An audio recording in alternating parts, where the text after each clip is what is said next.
Hello, everyone, and thank you for joining me today. I wanted to come live from the studio, because I've been sharing more about leadership, housing, community work lately, reading from the prompter. I'll do better. And I realize it's important to connect the dots, right? I'm in the studio tinkering around with all of this stuff that I have. But anyway, a lot of people see the empowerment. A lot of people see the empowerment, the magazine, the studio, and the creative side. But what you may not always see is the policy work, the housing development, the conversations around homelessness, and the responsibility that comes from leadership, right? For me, none of this is separate. Empowerment is about helping people find their footing. Housing housing is about stability. I think okay. Housing is about stability, and leadership issues are uncomfortable. I don't find the work that I do fits into one box, and I do it because real community change requires multiple lanes. I don't see how you can be one thing when you're doing community work. The community is so multifaceted.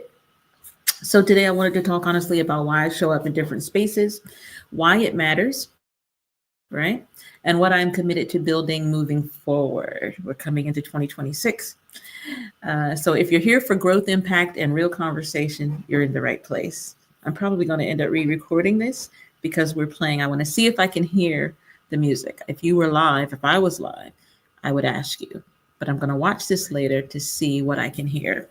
And let's fix this hair thing going on. Anyway, we're going to turn our music down. We're going to get right into the conversation. And actually, what we can do is do this, right?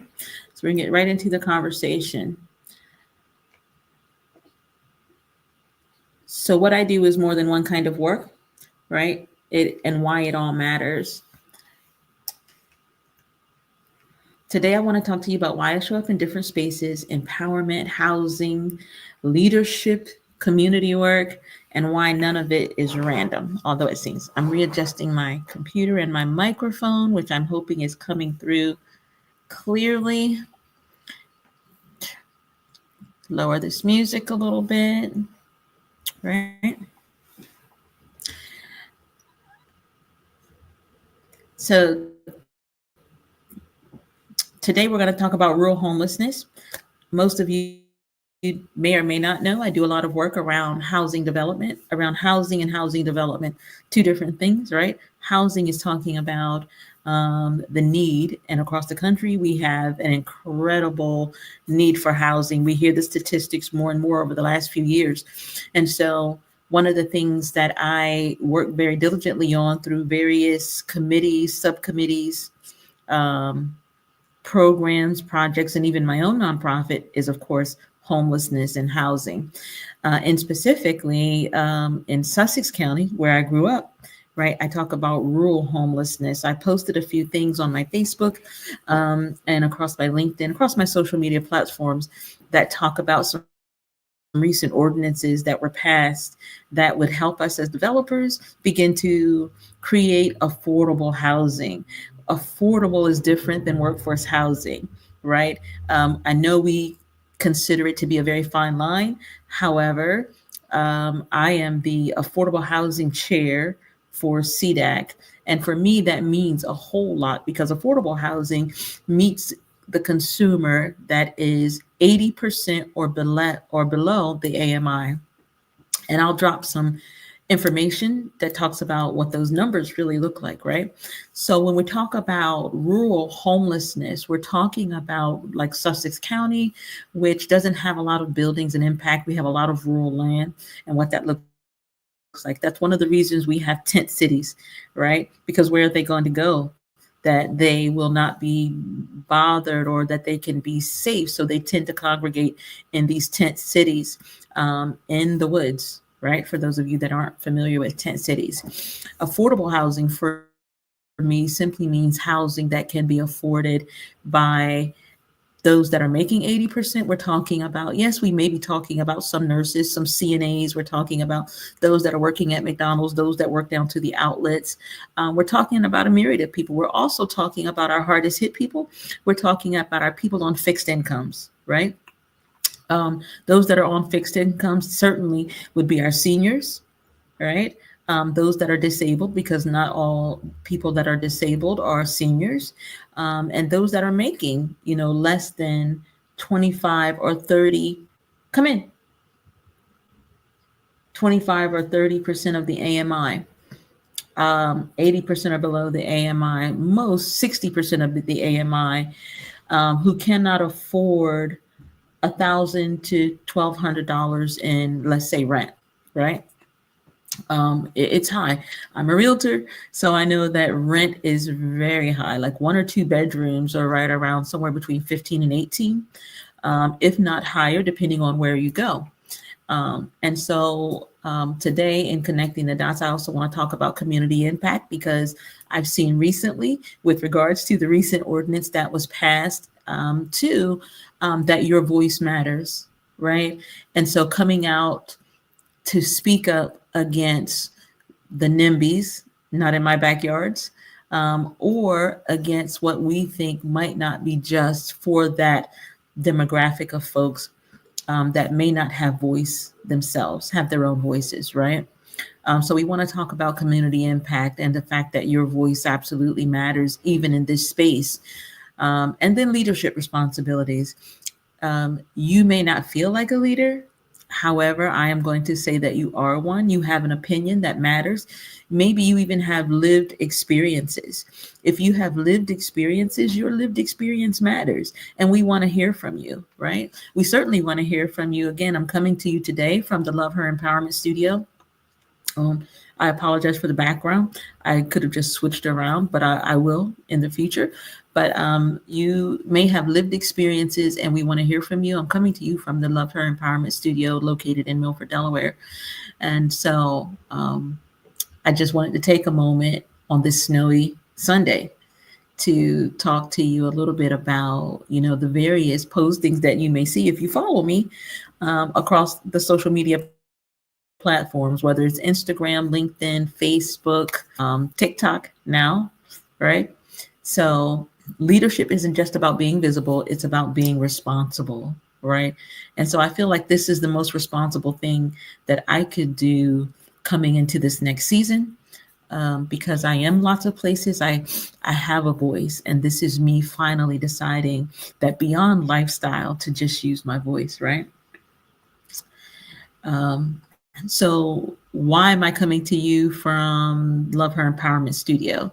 Well, one, to introduce the studio, which you'll see again over the next few weeks and months. You'll see not just from myself being here in the studio and recording, but also from those that book the studio for their safe space, right? Because the studio is that. It's Love Her Empowerment Studio for a reason. It's Love Her Empowerment Studio because it is a safe space. It's a space where strategy happens, where we have an empowerment room where we can sit and we can strategize about the next best move, not just for you, but for you, for your business, for your group, whether it's a church, whether it's a business, whether it's an organization that meets in the community. It's a safe space. It's a strategic space meant for us to be able to think, right, and to plan, and that way we can then execute, right? It's a recovery and a rebuilding space. And I say that because sometimes we have suffered traumas, and they affect our voice. They affect whether we're willing to stand up, whether we're willing to stand out, and do the things that we are called to do, maybe just speaking for someone else, or sometimes just to be able to stand up to realize your power, potential, and purpose, right? Your power, potential, and purpose.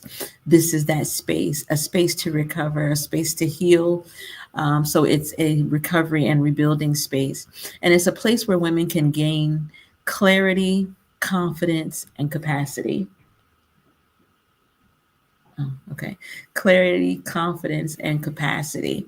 Empowerment isn't separate from, for me, empowerment isn't separate from housing or leadership. It's what sustains the people doing the work, right? People doing the work. Me, you doing the work. Um, I don't do multiple things because I'm scattered. I know a lot of people think that I am. I promise you I'm not. While many people look at what I do and think that it is, or that I am, all over the place, right? I promise you I'm really not. Um, I don't do multiple things because of that, or because I'm trying to be so much. I do them because community problems are layered. I remember being homeless. And at the time I was homeless, I had a decent job, but obviously needed a better job. I didn't have my children for at least a year while I restructured and gathered myself to get out of homelessness. Um, it was so many. So relationships were suffering, and I had gone through a domestic violence situation, which is what caused me to be homeless. And so even in that, I had traumas, and I'm trying to be a mom, and I'm trying to gather my family back together, me and my two small sons. And so, because community problems, I almost want to cry. Because community problems are layered, they require a layered solution. So I don't feel like I can just address one single thing without trying to help wherever I can help. I can add depth and breadth to many areas of life. One, because I've experienced a lot in this life, right? And I feel like I can help. So I don't fit into a box. You saw that post, right? I don't fit into a box. I build them. And I build them multi-layered. I build them as such to encompass whatever we're going through, because I know that my box has so much more in it than me being a victim, than me being traumatized, than me having low self-esteem. It also has me being a victor. It also has me being a leader. It also has me stepping out of my comfort zone to empower others. So I build boxes. I build leaders. I build women who are ready to step out and say, you know what? I have value. I have voice. I feel empowered. And if not, we're going to get you there to use that voice to be able to empower someone else. This next generation needs you, right? Um, so going forward, right, we are going to have more leadership conversations, because I feel like, and don't shoot the messenger, or maybe you can, it's okay. We're going to have more leadership conversations because I feel like leaders are created. Yes, some are born and some are created, meaning that if you don't feel like it right now, can you become a leader? Can you stand, and can you be developed? You absolutely can. And so we're going to have more leadership conversations around trending topics, but also around things that just simply matter to the heart. We're going to have more housing insights, because I feel like in this space, I have something to say. I have something to say. We're going to talk about more community impact and the things that are going on around our community, and those that are having the impact in our communities, those that are doing things that are changing the way we live, right? And obviously, we're going to talk about empowerment. So we're still going to talk about empowerment, but we're going to get into the depths of empowerment, and maybe what that looks like, like what that looks like for you, what that looks like even for me still, right? We're going to talk about those things. So if you're here for surface level inspiration, that's okay. But if you're here for growth, leadership, and impact, right, then you're going to be in the right place. I'm looking forward to having some of the guests that we have scheduled to come. I'm excited about them. I'm excited about them and the level of conversation that they've agreed to have. All right. So, could you be one of the guests? Absolutely. All right. Absolutely. So, um, follow along. We're going to share more of the real work that's behind the scenes, behind the magazine, right? Behind the music, which we're producing music now. So, behind the music, And we're going to talk about impact and empowerment. And we're definitely going to share more of Love Her, right? Because this is Love Her Empowerment Studio. And while we love our gentlemen, we're here for her. We're here to give her voice. We're here to empower her. We're here to make her strong. We're here to stand beside her and to watch her grow. Excited about where we are going to go from here. I hope you will take an opportunity to give me a call if you're in the local area and explore the opportunity that the studio offers. And if not, I hope you certainly will reach out because I would love to, either virtually or in person, have you on our podcast, which you'll start seeing a little bit more about the podcast as well. If you've not subscribed to Love Her Empowerment Studio on Facebook, then by all means, we hope that you do. I'll drop some of those links with this video as well. And I am just looking forward to spending time with you, right? To spending time with you, to finding out maybe what you're doing in your community that we can learn from as it pertains to empowerment and housing and living our best lives and to helping our neighbor or being a good neighbor. This is Lillian. So I am going to end this session by saying, let's tap in. Let's tap in. Let's speak out, right? Let's empower her. Have a great, great rest of your afternoon.